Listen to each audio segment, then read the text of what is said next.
Third reading for this morning is taken from the book of Mark. Some Pharisees came, and to test Jesus, they asked, "Is it lawful for a man to divorce his wife?" He answered them, "What did Moses command you?" They said, "Moses allowed a man to write a certificate of dismissal and to divorce her." But Jesus said to them, "Because of your hardness of heart, he wrote this commandment for you. But from the beginning of creation, God made them male and female. For this reason, a man shall leave his father and mother and be joined to his wife, and the two shall become one flesh. So they are no longer two, but one flesh. Therefore, what God has joined together, let no one separate." Then in the house, the disciples asked him again about this matter. He said to them, "Whoever divorces his wife and marries another commits adultery against her. And if she divorces her husband and marries another, she commits adultery." People were bringing little children to him in order that he might touch them. And the disciples spoke sternly to them. But when Jesus saw this, he was indignant and said to them, "Let the little children come to me. Do not stop them, for it is to such as these that the kingdom of God belongs. Truly I tell you, whoever does not receive the kingdom of God as a little child will never enter it." And he took them up in his arms, laid his hands on them, and blessed them. Hear what the Spirit is saying to God's people. Thanks be to God.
Please be seated. Well, good morning once again. This Sunday's gospel is not an easy one for myself. I was thinking of scrapping the whole thing and starting from scratch, but I did find some reflections from someone who is the Episcopal priest of the Anglican parish of Pasadena and Cormac in Newfoundland, Canada.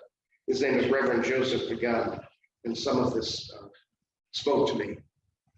I will say that in my own personal life, I had a wonderful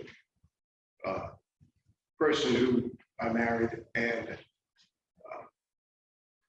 divorce, and yet we had stayed truly great friends and raised, I think, two wonderful children. So that's, again, what we take from Jesus's words of divorce is not easy to wrestle with. But what's done is done, and we've moved on, and I think that even Eileen has found a person who is a wonderful father and husband, and I think she had great taste in husbands, actually. But and they have a child, Shay, who just turned 18, which I cannot believe.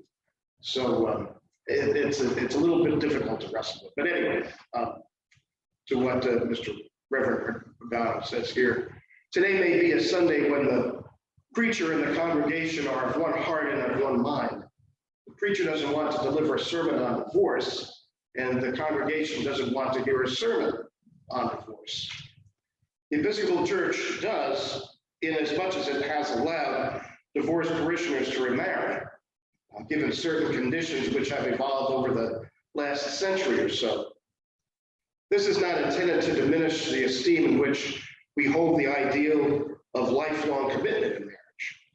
But in our sinful and broken world, sometimes we recognize that marriages need to end, even if such endings are painful and tragic. So we try to say more. Preachers who try to soften the harshness of Jesus's prohibition of divorce usually take one of three approaches. The first approach, let's call Jesus protects the well-being of women. The idea here is that in the Judaism of Jesus' day, wives were dependent on their marriages for their physical, economic, and social well-being. Since divorce in Judaism was the sole prerogative of husbands, this placed married women in a very precarious position. A divorced woman was very vulnerable in the first century Israel. And if a husband had the right to divorce his wife, in some teachers' eyes, even for trivial matters, a woman's well-being was quite dependent on the steadfastness of whims of her husband. Jesus' prohibition of divorce can therefore be seen as a way of protecting women. The second approach is related to the first. The idea here is that Jesus criticized the patriarchal understanding of marriage found in the Judaism of the day. We have already seen that the question in Judaism at the time of Jesus was about the rights of a husband to divorce his wife. A wife didn't have a reciprocal right, and in fact was pretty much viewed as a husband's property. That's why, technically speaking, the Old Testament views adultery as a property violation against the husband, a form of stealing a man's property by taking his wife. When Jesus says that a man who divorces his wife or remarries commits adultery against his wife, Jesus introduces something new into the understanding of marriage. He is saying that a wife also has an equal and reciprocal right to the sexual fidelity of her husband. Jesus' teaching on divorce and remarriage introduces a remarkable equality between the husband and the wife.